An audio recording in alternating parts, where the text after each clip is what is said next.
Good morning, dear students. Today, I, Mrs. Anne Marie, is here to recite and explain the poem On Killing a Tree, written by Give Patel. It's a free verse poem. It is having no rhyming scheme. The central idea of the poem is the poem On Killing a Tree by Give is a symbolic composition. As evils are deep rooted in us, tree is also deep rooted. We should try to eliminate them permanently. At times, we think we have got rid of these evils, but suddenly it appears before us again as tree grows if not cut properly. We must put our best efforts to uproot them. The poet has another view that once we start an assignment, we must bring it to the end. A half finished job is no job done. So, the poet advocates the totality of a work. This will make one responsible and sensible for one's assignments. So, let's start the poem. Stanza 1. It takes much time to kill a tree. Not a simple jab of the knife will do it. It has grown, slowly consuming the earth, rising out of it, feeding upon its crust, absorbing years of sunlight, air, water, and out of its leprous hide, sprouting leaves. Jab means to hit something forcefully. In this stanza, the poet comments on the way a person cuts down a tree in order to serve his purpose. The poet says that it is not easy to cut down a tree because a simple jab of the knife is never enough to wipe out its existence. The reason behind its strength is it's consuming the resources which it has got from the earth's crust so powerfully. Years of absorption of sunlight, air and water from which the earth has made its growth so perfect that a jab of knife won't do much. It will come out with leaves again and will grow as ever. Stanza 2. So hack and chop. Hack means cutting with heavy blows. Chop means cut in piece. But this alone won't do it. Not so much pain will do it. The bleeding bark will heal. Now here you can see figure of speech alliteration. Bleeding bark. Bleeding bark means the secretion of the liquid from the bark.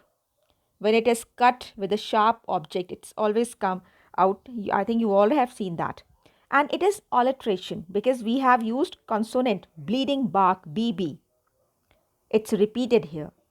And from close to the ground will rise curled green twigs. Curl means with twist and graceful moves, and twigs means it's tenderly leaves. Miniature boughs. Miniature means very tiny, small. And here boughs means branches, which if unchecked will expand again to form a size. Now in this stanza, the poet further states the ways of cutting a tree. As the jab of the knife was not sufficient, the poet advises us to hit the tree severely in the form of hacking and chopping.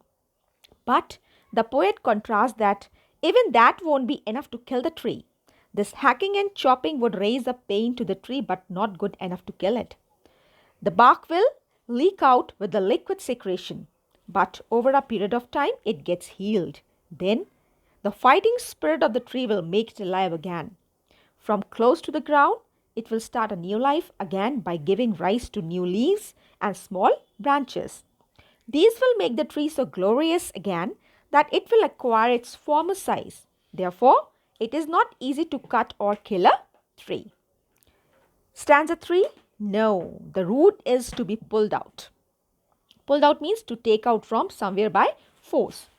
Out of the anchoring earth, it is to be roped tight and pulled out, snapped out. Snapped out means chopped out or pulled out entirely out from the earth cave and the strength of the tree exposed.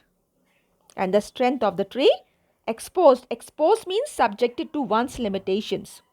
The source, white and wet. Again see a repetition of consonants, WW again. The most sensitive hidden for years inside the earth. Now, in the previous stanza, the poet has discussed the various ways of killing the tree, but still the tree has managed to survive. So, the poet came up with another idea. He says that the root needs to be pulled out of the earth where it has stocked its strength. To do this, one needs to rope the roots, then pull out the whole mass outside. When the roots are out of the earth cave, then the actual strength of the tree, that is, the roots, are exposed to the sun or environment. The source of life of the tree, which is roots, is now exposed and out, and its root matter is white and wet with the absorption of water. It is now subjected to the outside world. This is the actual start of the death of the tree. As the life source of tree, its roots are exposed. Stanza 4. Then the matter of scorching and choking. Scorching and choking means the drying up of the tree after being uprooted. In sun and air, browning. Browning means the color gradually getting brown. Hardening means the process of becoming hard. Twisting means getting bent and moved. Withering, the process of decaying. And then it is done. Means in the previous stanza, the poet discussed the way a tree is uprooted and exposed to the surrounding. When the tree is uprooted and left open in the surrounding, then heat makes the root of the tree getting choked in the air and sunlight.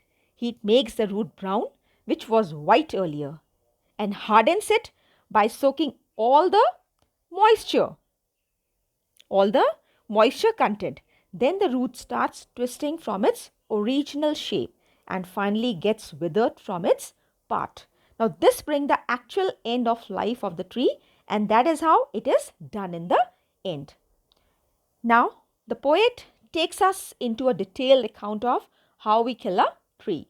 What suffering does it have to face, and how harsh our attitude is for the ones which is breath of our lives. Now, the message of the poem is, the poem conveys the message that trees are living beings, just like any other form of life. They have strong survival instincts and can withstand any type of assault, trauma or crisis. And it is not easy to kill them, for they have a never say die attitude to life. Now, every time they are attacked, injured or scraped, they heal themselves and regain their glory. However, if they are uprooted and left in the air and the sun, they die. We human beings must live just as trees do. This was the message of the poem. I hope you like the poem and the explanation part. Thank you and have a nice day ahead.